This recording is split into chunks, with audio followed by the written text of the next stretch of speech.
अस्सलाम वालेकुम एवरीवन। आज की वीडियो में हम जो इम्पॉर्टेंट टॉपिक डिस्कस करने वाले हैं वो है physiological mechanism causing increase strength. तो वो कौन से फिजियोलॉजिकल मैकेनिज्म है वन बाय वन हम देखेंगे। जैसा कि first of all neural factors दिए हुए हैं, तो ये सारे कुछ हम देखते हैं। शुरू करते हैं वीडियो। इसमें हमें बताया हुआ है कि motor units play in the development of the muscle tension as well as fact that the type 2 motor unit develop more tension than type 1 motor unit। अब मोटर यूनिट्स तो डेवलपमेंट करते हैं मसल टेंशन की, लेकिन अब उसमें आगे further दो टाइप्स होती हैं, टाइप 2 एंड टाइप 1। टाइप 2 जो होते हैं ज़्यादा टेंशन डेवलप कर रहे होते हैं टाइप 1 की निस्बत, तो MCQs के लिए इस बात को याद रखना है। उसके अलावा जो है Golgi tendon organ muscle spindle वाले सारे कॉन्सेप्ट तकरीबन इस लेवल तक सबके ही कवर होते हैं। तो अब हम बात करने वाले हैं फिगर 13.17 की। ये है वो फिगर, ठीक है। फिगर 13.17 प्रोवाइड करती है scientific to flow that will facilitate our discussion to muscular and neural factor relate to gain in the strength. अब ये किस तरह से मसल गेन करवा रहे हैं, ये सारा कुछ ये पिक्चर जो है दिखाएगी। ये देखें, इस स्टेज पर था पर्सन, देन ये जो है लेवल, ये प्रोग्रेस का, यहाँ से यहाँ तक प्रोग्रेस अब वो किस किस तरह से हो रही है, ठीक है। फर्स्ट ऑफ ऑल अगर हम यहाँ पर देखें तो यहाँ पर ये है ड्यूरेशन, ठीक है। इतने ड्यूरेशन में इस लेवल तक पहुँचना है, डिटेल बताई हुई है, ठीक है। ये है हाइपरट्रॉफी, ठीक है।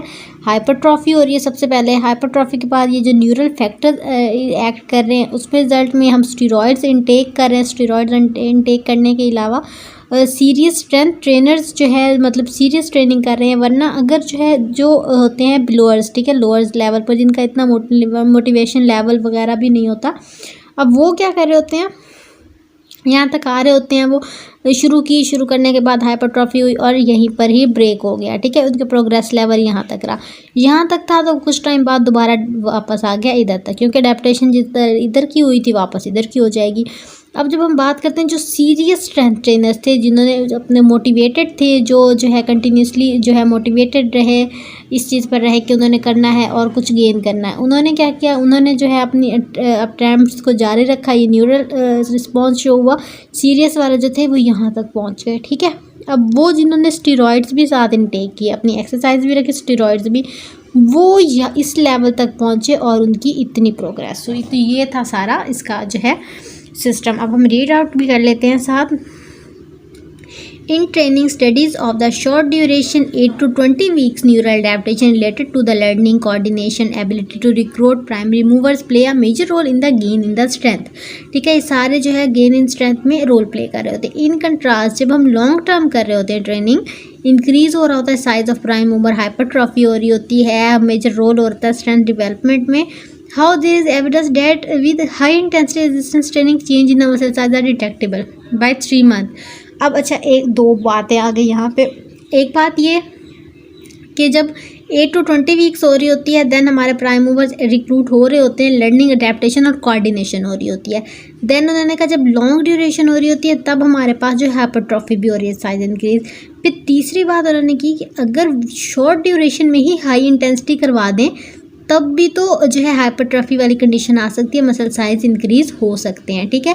लो इंटेंसिटी विद जो है लो ड्यूरेशन, शॉर्ट ड्यूरेशन जो है सिर्फ कोऑर्डिनेशन वगैरह, और जो है low intensity with long duration जो है साइज इंक्रीज। और अगर हमारे पास हाई इंटेंसिटी और शॉर्ट ड्यूरेशन है देन फिर भी हमारी जो है साइज इंक्रीज होगा मसल्स का। अब न्यूरल फैक्टर्स इसमें रोल प्ले करेंगे। It has become clear that the portion of the gain strength that occur in the training especially earning in the program is due to neural adaptation not an enlargement of the muscle. ये neural adaptation की वजह से सारा कुछ हो रहा होता है। Neural adaptation to the strength training are different from those that occur with the running. Strength training और रनिंग के रिजल्ट में मतलब अब जो एक्सरसाइज करें उसके रिजल्ट में जो अडेप्टेशन होंगी वो डिफरेंट होंगी ना। अब रनिंग वाली अडेप्टेशन न्यूरल अडेप्टेशन वाली जैसी नहीं होंगी। तो उन्होंने उसके बाद ये बोला कि अगर आप स्पेसिफिक लेग पर करें तो ट्रेंड लेग और अनट्रेंड लेग का अगर कंपेयर करें तो उससे भी आपको सारा कुछ क्लियर हो जाएगा।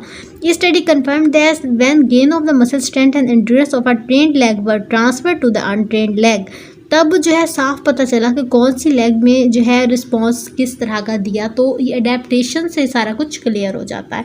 तो फिजियोलॉजिकल मैकेनिज़्म जो इंक्रीज़ कर लेते हैं स्ट्रेंथ में, उसमें न्यूरल फैक्टर और इस डायग्राम के थ्रू आपको सारी चीज़ें समझ आ गई होंगी। स्टेरॉइड्स वगैरह का यूज़, कॉम्प्लिकेशन हो तो पूछिएगा। अल्लाह हाफिज़।